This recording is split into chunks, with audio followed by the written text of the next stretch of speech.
It was supposed to be one of the biggest boxing spectacles of the year, Gervonta Tank Davis versus Jake Paul, a fight that promised fireworks, controversy, and the ultimate clash between credibility and charisma. Both men had built empires off their names, though in completely different worlds. Davis was the undefeated knockout artist, a symbol of raw power and technical brilliance. Jake Paul, the social media phenomenon turned prizefighter, had turned the combat world upside down by making spectacle profitable. Their collision was inevitable. But just days before it was set to happen, everything fell apart. On November 14, 2025, headlines across every sports and entertainment outlet blared the same message. Fight cancelled, Gervonta Davis facing domestic violence lawsuit in Miami. The news spread like wildfire. Fans who had already booked tickets, hotels, and pay-per-view packages found themselves stunned.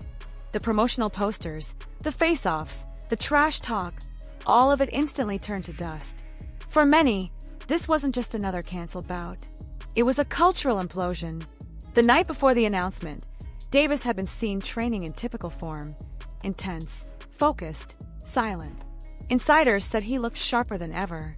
His sparring sessions were short but brutal, each one punctuated with the kind of explosive combinations that made him famous.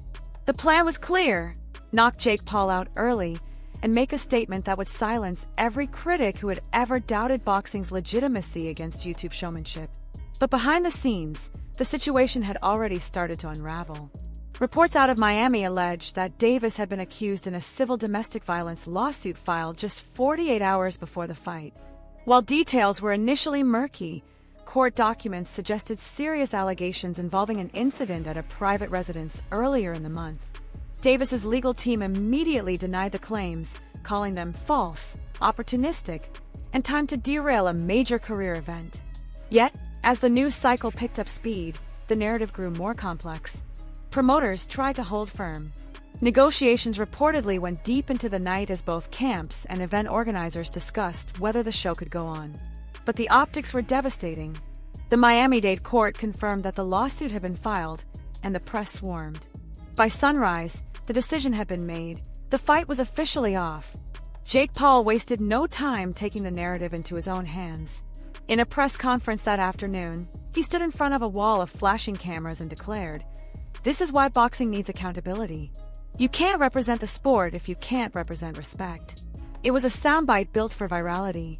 The crowd of reporters erupted with questions, some sympathetic, others skeptical. Paul insisted he was disappointed but not surprised, claiming that Davis had been fighting demons longer than he's been fighting opponents. For Gervonta Davis, the silence that followed was deafening. His camp canceled all media appearances. The only statement came from his attorney, who asserted that Mr. Davis maintains his innocence and intends to clear his name through proper legal channels. But the damage was already done. Within hours, sponsors began to withdraw promotional content, and the networks behind the pay-per-view event quietly removed the bout from their platforms. Social media went into overdrive. Fans were split. Some defended Davis fiercely, arguing that the timing of the lawsuit seemed suspicious, an attempt to destroy his image before a massive payday. Others took the opposite view, saying that too many athletes had been given passes for behavior outside the ring. The debate became less about boxing and more about morality, accountability, and power. Meanwhile, insiders revealed that this wasn't the first time the fight had been close to collapse. Behind closed doors, there had been tension for weeks. Davis's legal history had always been a concern for the promotion team, and contractual language reportedly included morality clauses and contingencies for potential legal entanglements. Paul's management, too, had demanded ironclad assurances that any offering scandal wouldn't tarnish his brand. In the end, those concerns proved prophetic. The ripple effects extended far beyond the fight.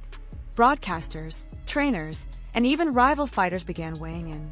ESPN analysts described the cancellation as a major setback for boxing's public image.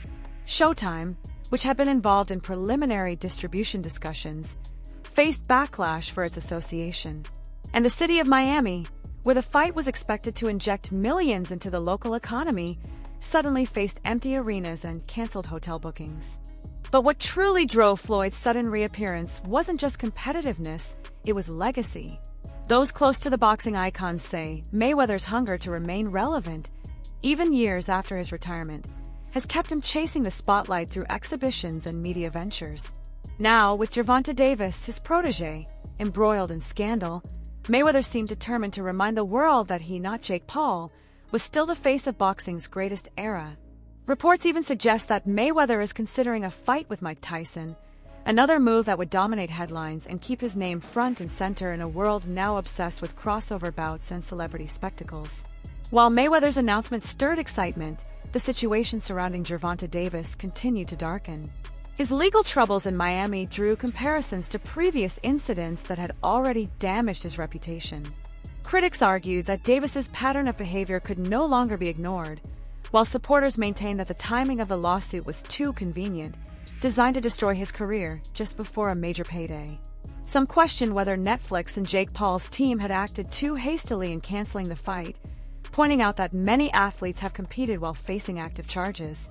Others countered that continuing the fight would have sparked outrage and jeopardized the reputations of everyone involved.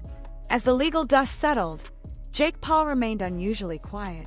Behind the scenes, however, his team continued to pursue alternatives. Reports indicated that Terence Crawford was the top candidate for a replacement fight,